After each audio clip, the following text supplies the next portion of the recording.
Imagine walking into an office building after hours. The lights are on, the carpets are yellow, and the walls are endless. And for some reason, every instinct in your body is telling you that something is completely wrong. But that's the genius of the Backrooms. It's not a haunted house, it's not a monster movie, it's a horror film built around the feeling that you've been somewhere before, but you wish you hadn't. And somehow a creepy internet image managed to evolve itself into one of the most fascinating horror movies of 2026. So how did Backrooms manage to turn empty rooms into nightmare fuel?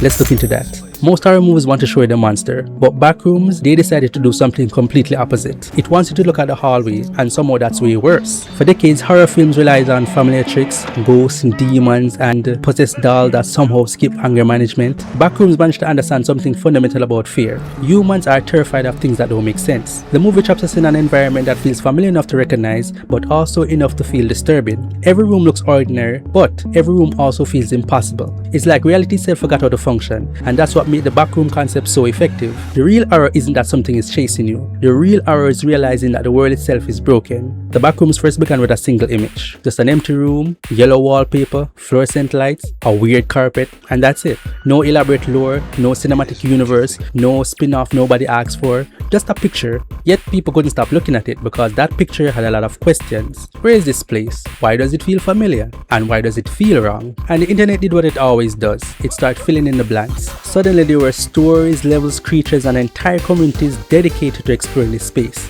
The Backrooms became a collaborative nightmare with thousands of people contributing to this unsettling dream. And eventually Kane Parsons transformed this dream into cinema, which is honestly one of the most fascinating stories in filmmaking.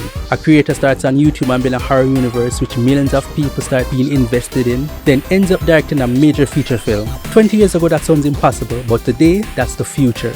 Let's talk about the phrase that we've heard about many times, liminal spaces. It became one of those internet terms that sounds incredibly intelligent but also sounds made up at the same time. But it matters. A liminal space is a space designed for transition, like a hallway, a stairwell, an airport terminal, and school when everybody leaves. It's a space you're not supposed to stay in too long. You're supposed to just pass through and leave. And this is why they feel strange when they're empty. Your brain expects people to be there, but for some reason it's just empty and just pure silence. The Backroom stretches this concept to horrifying extremes. So now every room feels like it should lead somewhere, but it doesn't. Every hallway promises an exit, but it doesn't. It's a world permanently stuck in between destinations, a reality where transition never ends, and honestly that is one of the most terrifying ideas ever put on screen.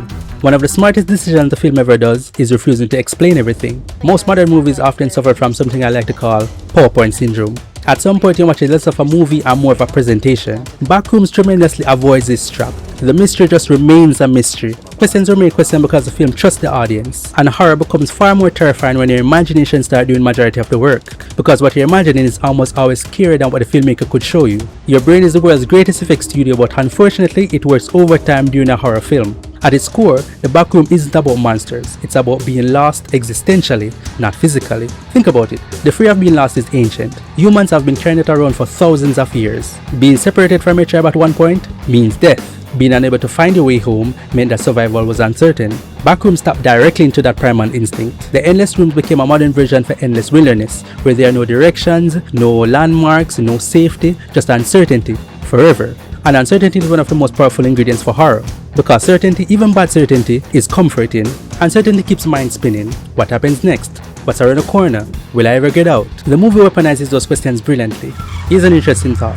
Backrooms could only exist in a modern time like now, because modern times like now kind of feel a little bit backroomish. Think about how many people spend their days navigating identical offices, identical stores, identical airports, identical websites, and identical social feeds. We're surrounded by environments designed for efficiency instead of meaning. Backrooms take that feeling and exaggerates it. It transforms modern architecture into psychological horror. The movie isn't showing us an alien world, it's showing us a distorted version of our own.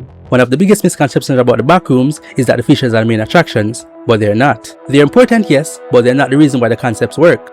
Take away the creatures and the Backrooms are still terrifying. Take away the rooms and you just have another monster. That's the difference. The setting is the horror, the environment is the villain, and the architecture is a threat. Very few horror films can pull that off, and that's what made the Backrooms so unique. The Backroom succeeds because it remembers something a lot of horror films forget. Fear isn't always about something that you can see. but also something that you can feel. The strangest comfort of an empty hallway, the anxiety of being somewhere that you don't belong, the realizing that reality suddenly stopped making sense. That is the main reason why the backroom sticks with people. Not because of a jump scare, not because of a monster, because it captures a feeling that is difficult to describe and impossible to forget. A feeling that somewhere behind the walls of a normal reality, there's another place. A place with endless yellow rooms, buzzing fluorescent lights, no exits and no way home. And once you enter it, you don't wake up. You just keep walking into the next room, and the next room, and the next room, forever